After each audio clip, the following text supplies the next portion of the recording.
Welcome back, this is Mr. Erlin.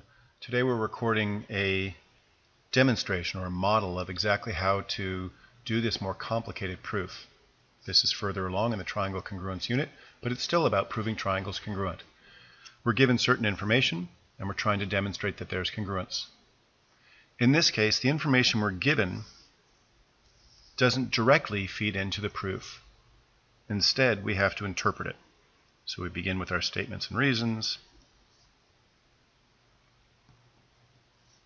I'm still going to provide my first given because that's what I've got to work with. And I'm going to go to the end. I know that I'm trying to get to triangle GSI is congruent to triangle TSN. In terms of what my reason will be down here, I'm fairly limited.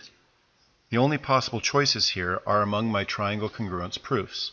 In other words, I could have ASA, SAS, SSS, or AAS, or of course, what I call RHL and a lot of other teachers and books call HL, hypotenuse leg. So in order to solve this, to prove this triangle congruent to the other one, I'm going to have those pieces of information.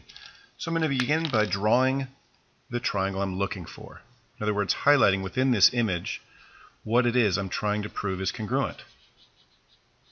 In this case, these two yellow triangles. So what I'm looking for then is information that feeds towards that. In other words, is there any information shown in here that I know to be congruent? Well, I'm familiar enough with my theorems that I recognize these two angles are going to be congruent.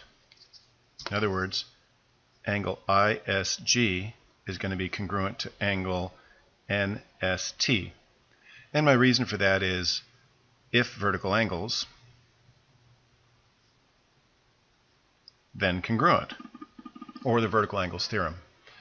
Now I do this a little bit more specifically than a lot of teachers do. I'm going to require that if you say if vertical angles then congruent, then you've previously said that angle ISG and angle NST are vertical angles, which is the definition of vertical angles, because then it makes sense for you to say if vertical angles then congruent.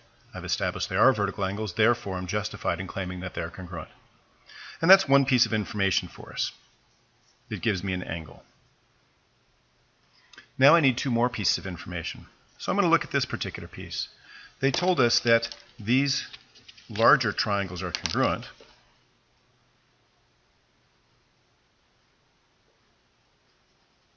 That pink one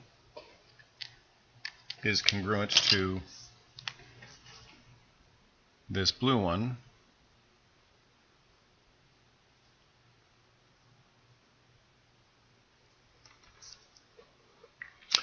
And what we're looking for is there any place where the pink and the blue overlap with our original yellow?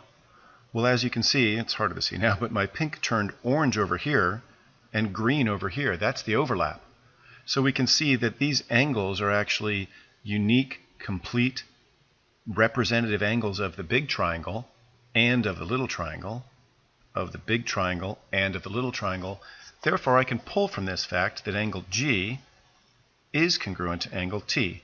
And I'm okay using angle G because although IGS or AGS or AGN would be more specific, there's no ambiguity about which angle I'm talking about here. I can pull this information out of the triangle congruence because these are corresponding parts, and corresponding parts of congruent triangles are congruent, or CP, CTC. That gives me a second piece of information. It gives me another angle measure.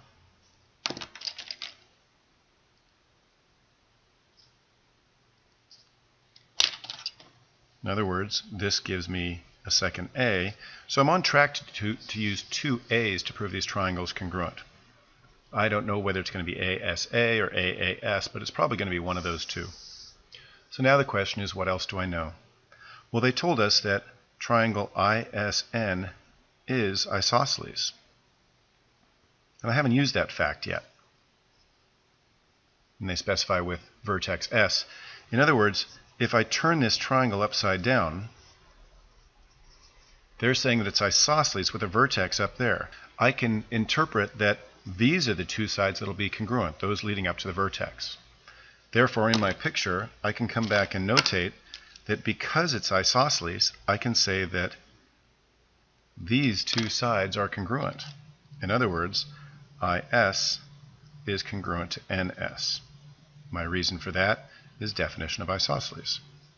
That's what isosceles means. And that gives me my third fact. In this case, it's a side. So I'm dealing with two angles and a side. It's not in this relationship. I didn't place it in the right way to claim it's ASA. Instead, I have to look at the picture and recognize that working from this angle, angle, angle, side is the appropriate relationship. I'm not allowed to cross through this zone, so I can't call it angle, side, angle. Therefore, my overall proof is done by saying that these two triangles are congruent by angle, angle, side. Thanks. See you next time.